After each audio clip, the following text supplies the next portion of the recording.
This is LiveWell Talk on COVID-19. I'm Dr. Dustin Arnold, Chief Medical Officer at Unity Point Health, St. Luke's Hospital. Today's weekly COVID update is being recorded on Friday, April 3rd at 8:30 a.m.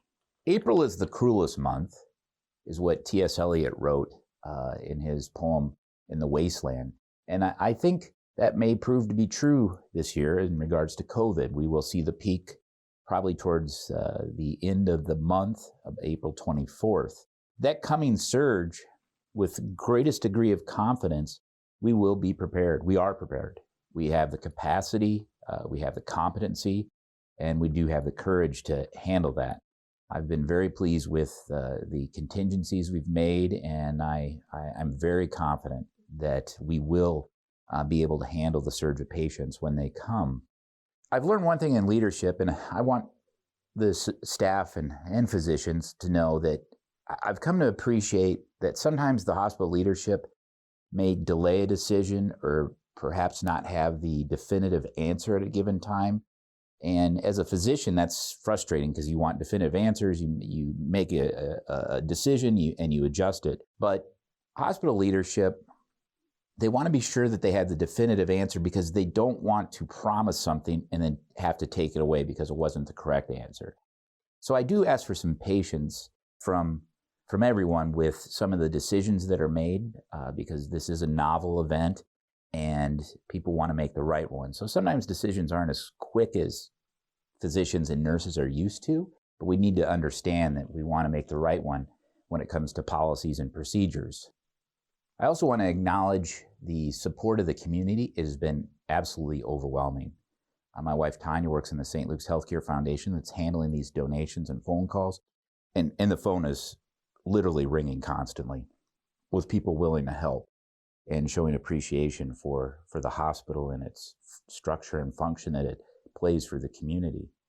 You know, I've said this before on podcasts and interviews and with coworkers that every morning when I get off the interstate and I see that blue sign with the white H, there's a sense of pride because I know that it'll be people with clear minds and quick hands that will take care of any problem that presents. I am probably feeling more pride than I ever have in the past, noticing the courage and sacrifice my colleagues have made of recent to deal with the pandemic. The community support has been overwhelming.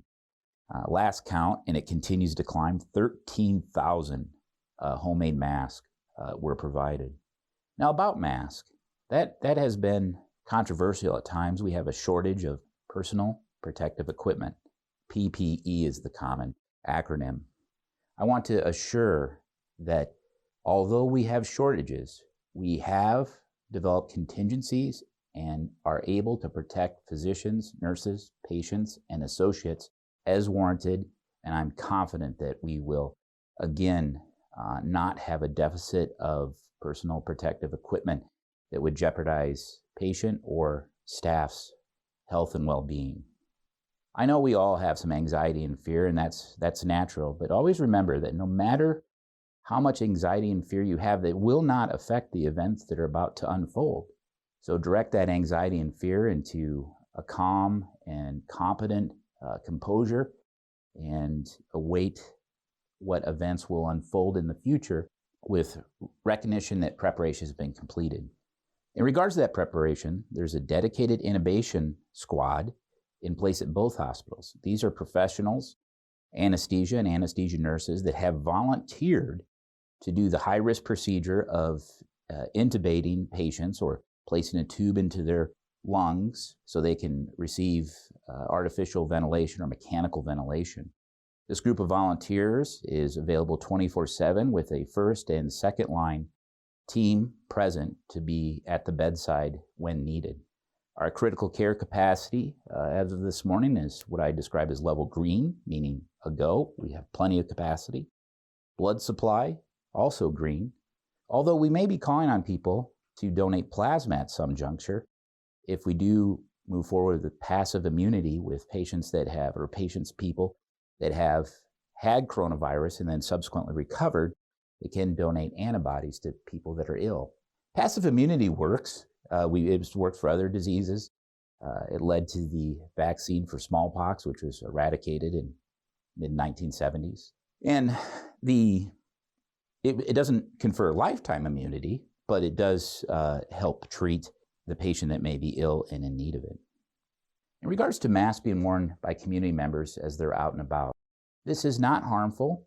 This prevents people from transmitting a contagion that they may have to other people. So it really doesn't protect you from acquiring a contagion, but it protects you from spreading a contagion if you should be asymptomatically infected with COVID-19. But it should never replace social distancing, nor the 3 C's. Clean your hands frequently, cover your cough and sneeze, and contain yourself if you're ill. One question that comes often is, how long does it stay on surfaces? That's a good question. It's up to 24 hours in some studies, but let me explain it this way. In a negative pressure room that turns over air 6 times in 30 minutes, that is enough to address any concern of an infection in the room. If the room does not have negative pressure, then it's about 2 hours. I would clean surfaces frequently because this virus, like other viruses, tends to live better on surfaces that you would think are unfriendly, metal, copper, plastic, and lives significantly less on cardboard or clothing. So frequently cleaning surfaces that you use is really part of the 3 C's, I guess. We have clean your hands, but also clean surfaces that are frequently touched, doorknobs, countertops, buttons, whether it's on an elevator or a cell phone. Those are the surfaces where this virus probably can live longer than expected. It's a fragile virus. It's not one that is particularly strong outside the human body, but it will last, and hence the need to have the frequent cleaning of surfaces. In regards to social distancing, I understand the sacrifices that people have made with staying at home in this almost pseudo shelter in place, but I want to let everyone know that it is working.